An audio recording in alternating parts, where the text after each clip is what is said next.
हळद पिवळी पोर कवळी जपून लावा गाली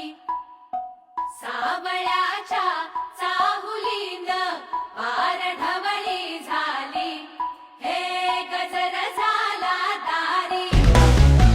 साजनाची स्वारी साजनाची स्वारी आली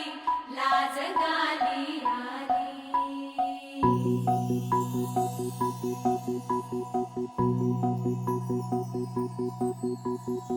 जपून होत ठेवलं मन हे कधीच नाही झुरलं उधळ